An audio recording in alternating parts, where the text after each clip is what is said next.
পানিতে ভিজে না, ফোনের উপর দিয়ে বাইক চালিয়ে দিলেও কোনো সমস্যা নেই এবং গরম খাবারের মধ্যে পড়ে গেলেও কোনো সমস্যা নেই। ওয়াটারপ্রুফ, ড্রপ প্রুফ, ওডি প্রুফ এসব কিছু দেখে কি রিয়েলমির এই ডিভাইসটি কিনবেন, নাকি ডিভাইসটির খুঁটিনাটি সব কিছু জানতে চান? ফোনটির সব ডিটেলস জানতে চাইলে স্কিপ না করে পুরো ভিডিওটি দেখতে থাকুন। স্যামটেক জোনে আপনাদের সবাইকে স্বাগতম। মোবাইলের বক্স কন্টেন্টে প্রথমে পেয়ে যাবেন user manual, SIM tray ejector, soft plastic back cover, 45 ওয়াটের charger, type C USB charging cable এবং রিয়েলমি C75 এই মোবাইলটি। রিয়েলমির এই ডিভাইসটি দুটি ভেরিয়েন্টে বাংলাদেশে লঞ্চ করা হয়েছে। 8GB 128GB ভেরিয়েন্টের দাম 19,999 টাকা, 8GB 256GB ভেরিয়েন্টের দাম 22,999 টাকা। যার যে ভেরিয়েন্ট পছন্দ সেই ভেরিয়েন্ট অনায়াসে নিতে পারেন, বাংলাদেশের সব জায়গায় অ্যাভেলেবেল আছে। ব্যাক প্যানেল এবং বডি ফ্রেম দুটোই পলিকার্বনেটের তৈরি, তবে রিয়েল প্যানেলে এক ধরনের ম্যাট টেক্সচার দেওয়া হয়েছে। তবে আউটডোরে নিয়ে গেলে শাইনি শাইনি একটা লুক আসে, ফোনটা হাতে নিয়ে ভালোই লাগে। তার পাশাপাশি ক্যামেরা হাউসটা আমাদের কাছে বেশ প্রিমিয়ামে লেগেছে। এই ফোনটার ওয়েট হলো 196 গ্রাম, তবে ফোনের ওয়েট ব্যালেন্সটা একেবারে পারফেক্ট হয় নাই, সামনের দিকে একটু বেশি ভারী আছে, দ্যাটস ইট। ফোনের ডিসপ্লে সাইজ হলো 6.72 ইঞ্চ আইপিএস এলসিডি প্যানেল, যেখানে 90Hz হাই রিফ্রেশ রেট দেওয়া হয়েছে এবং 690 নিটস ব্রাইটনেস রয়েছে এখানে। তো এই প্রাইস পয়েন্টে এসে অফিসিয়াল ফোন হলে আমরা অ্যামোলেড ডিসপ্লে আশা করতে পারি। 120Hz দিলে আরও বেটার হতে পারত। তবে এই ফোনটাতে IP96 এর সার্টিফিকেশন রয়েছে, বেশ শক্তিশালী। তার পাশাপাশি আর্মোসেলের ডিসপ্লে, ফোনটা যদি সহজে হাত থেকে পড়ে যায় তাহলে কিছুই হবে না। তো এটার যে আইপিএসটা আছে এটা খারাপ না, মোটামুটি ভালোই, তবে লোয়ার চেনটা আরেকটু ন্যারো থাকলে দেখতে ভালো লাগতো। আর এর যে পাঁচল কাটারটা এটা টপ সেন্টারে, এটার সাইজটা মোটামুটি ওকে। আইপিএস গুলোতে আমরা এমনটাই দেখি, প্লাস এটার কাছ থেকে দেখলে খুব একটা আপনি শ্যাডো লক্ষ্য করবেন না। ব্রাইটনেস একটু কম মনে হচ্ছে, ইনডোরের জন্য পারফেক্ট, বাট আউটডোরের ডিরেক্ট সানলাইটে আপনার কাছে মনে হবে আরেকটু ব্রাইটনেস হলে ভালো হতো। বিশেষ করে ফোনটা দিয়ে আপনি যখন ছবি তুলতে যাবেন তখন কি আপনার মনে হবে এটা একটু স্ট্রাগল করছে। টাচ রেসপন্স ভালো। 90Hz এটা দেখলাম ঠিক মতো পুশ করতেছে এবং আমরা ইউএফও টেস্ট দিয়ে দেখছিলাম, সেখানেও দেখলাম এটা ঠিকঠাকভাবে পুশ করতেছি। দেন আমাদের কাছে থাকা এই ফোনটার কালারের নাম হচ্ছে লাইটনিং গোল্ড। এই মোবাইলটার আরও একটি কালার ভেরিয়েন্ট রয়েছে, সেটা হলো স্ট্রাম ব্ল্যাক। এবং এই ফোনটার যদি সাইজ এবং ডাইমেনশনের কথা বলি, এই ফোনটার থিকনেস হলো 7.9 মিলিমিটার। তার পাশাপাশি রাইট সাইডে রয়েছে ভলিউম লকার এবং পাওয়ার বাটন, এবং এই পাওয়ার বাটনে কিন্তু ইনসাইড ফিঙ্গারপ্রিন্ট স্ক্যানার হিসাবে কাজ করে। মোবাইলটির লেফট সাইডে রয়েছে সিম ট্রে ইজেক্টর, যেটাতে দুটো সিম ব্যবহার করার পাশাপাশি একটা এক্সট্রা মেমোরি ব্যবহার করতে পারবেন। মোবাইলটার উপরের অংশে কিছু নাই, নিচের অংশে রয়েছে মেইন স্পিকার, প্রাইমারি মাইক এবং type C USB charging port. তবে ফোনটাতে কিন্তু 3.5 মিলিমিটার হেডফোন জ্যাকটা নেই, থাকলে ভালোই হতো। তার পাশাপাশি এই ফোনটাতে কিন্তু 6000 মিলিঅ্যাম্পিয়ারের ব্যাটারি রয়েছে এবং তার সাথে 45 ওয়াটের ফাস্ট চার্জার রয়েছে।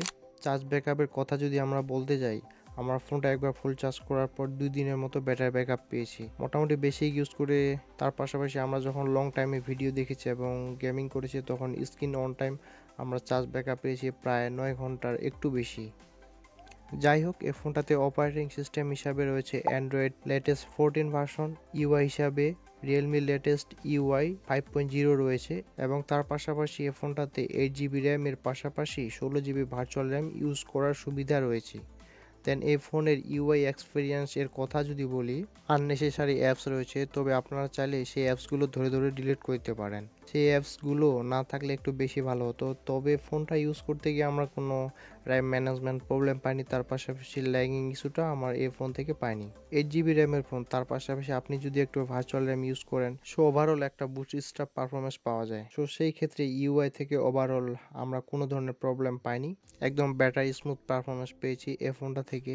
এই ফোনটা কিনে আপনি একটু বাড়তি সুবিধা পেয়ে যাবেন, ডিসপ্লেতে কোনো রকম গ্রিন লাইন ইস্যু ফেস করবেন না। আচ্ছা সে যাই হোক, নতুন প্রসেসর রয়েছে মিডিয়াটেক হেলিও G92 ম্যাক্স, একদম লেটেস্ট কিছু।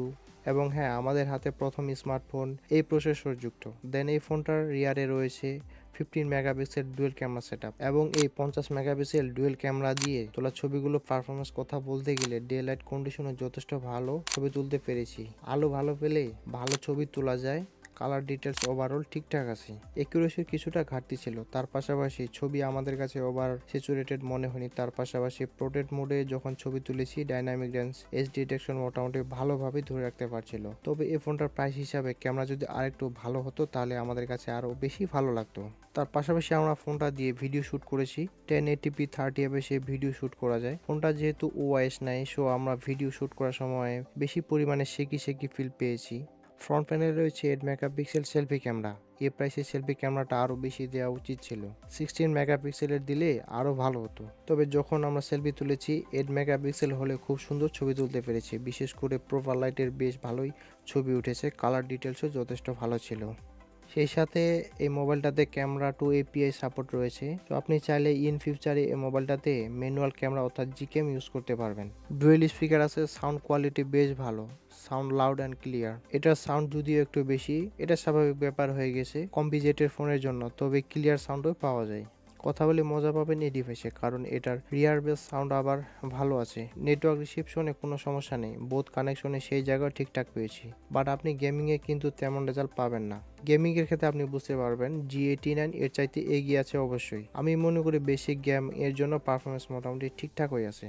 তবে আপনি যদি গেমিংয়ের জন্য এরকম পয়েন্ট থেকে এই ডিভাইসটি নিতে চান তাহলে আমি বলবো এর চাইতে বেটার প্রসেসর G99 যুক্ত ডিভাইসই অ্যাভেলেবেল পেয়ে যাবেন। সেগুলো নিলে বরং আপনার জন্য ভালো। আর এটা থেকে ফ্রি ফায়ার খেলা যায়। লোয়ার সেটিংসে খেলে মোটামুটি প্লেয়ারেবল রেজাল্ট পাওয়া যায়, বাট লং টার্মে এটা মোটামুটি ভালো হিট জেনারেট করছিল।